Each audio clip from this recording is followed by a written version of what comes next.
Hello. All right. So right now, this clip, we're going to be talking about foundation number 4, nutrition. And I'm going to split it into 2 parts, part 1 now and part 2 tomorrow or the next time that I get to hop on. So the reason that we need to split nutrition into 2 parts is because there's the macronutrients and the micronutrients.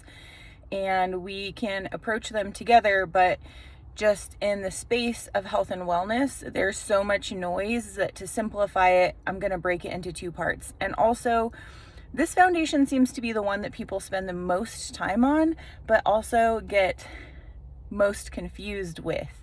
So while they're trying to apply what they understand to be true about nutrition, they're spinning their wheels because there's so much noise and so many labels for diets or nutritional plans out there. But the truth is that we came with a blueprint. Every human needs the right kinds of nutrition at the right times in the right amounts, personalized for them, meaning that we all need a certain amount of carbs, a certain amount of protein, and a certain amount of fat to function. And those numbers can vary depending on who we are and how we live our lives. And so the thing is that there's a rhythm to it, and you actually don't have to track that much once you understand how your body is interacting with those nutrients. The other thing is that there's this idea that that food is what fuels us, but food is only one of the many signalers that keeps us alive, just like we kind of talked about in Foundation 3, sunshine. I guess to recap, Foundation 1 is hydration, proper hydration. Foundation 2 is adequate sleep. And Foundation 3 is circadian rhythm sequencing that includes grounding and other more biohacking, which isn't really a biohacking, it's a necessary hack to be alive with high quality of life.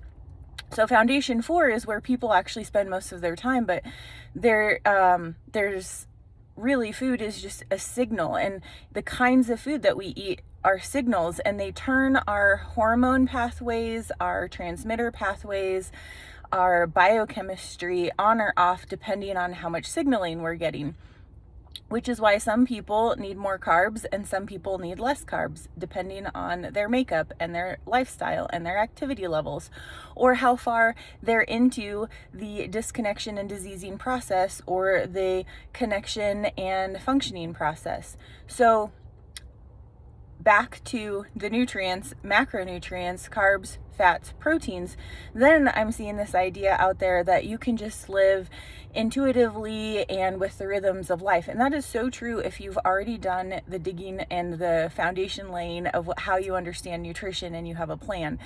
But my tool that I like to teach for people to increase their awareness about how they're signaling their body with these nutrients is macro tracking. And macro tracking really isn't about tracking the macros to lose weight. It's about tracking the macros to increase your awareness of how you're signaling your body and how it's responding. And some people do need to release inflammation and extra fat stores. Other people just need to tidy up and maintain, and other people want to optimize and integrate. And macro tracking is a tool that we can use not as the end game, but as the assistance to get us towards whatever our goal is in that season. So a couple barriers that I do find come up for people that I work with, or just an observation of the people around me, is if you're smoking or you're regularly drinking alcohol, if you are following a vegetarian or vegan lifestyle. These are barriers that can often get in the way of allowing your nutrition to really work for you. And honestly, I don't know if I can actually help people who drink alcohol regularly or smoke cigarettes, because just those 2 activities are so detrimental to your signaling that they create a barrier that almost can't be overcome for longevity and optimization. So back to foundation number 4 is nutrition, 2-part series. We're talking about macros, the macronutrients. Oh, the other thought I have that's really important in the macronutrients part 1 is that honestly, a lot of people think that they have to eat organic and all this super clean, and really what you need is right kinds, right times, and the right amounts of low glycemic foods with plenty of protein and healthy fat. If you can, if expense is something that's a barrier, you can actually still optimize your health and not do all the fancy labels. You just need to eat clean, whole foods that are low glycemic, that have plenty of protein and plenty of healthy fats. Stay away from anything that's shelf stable, because shelf stable food contains the most toxins. So that's a pro tip in there. Eating, fueling, signaling your body in a healthful way does not have to be expensive.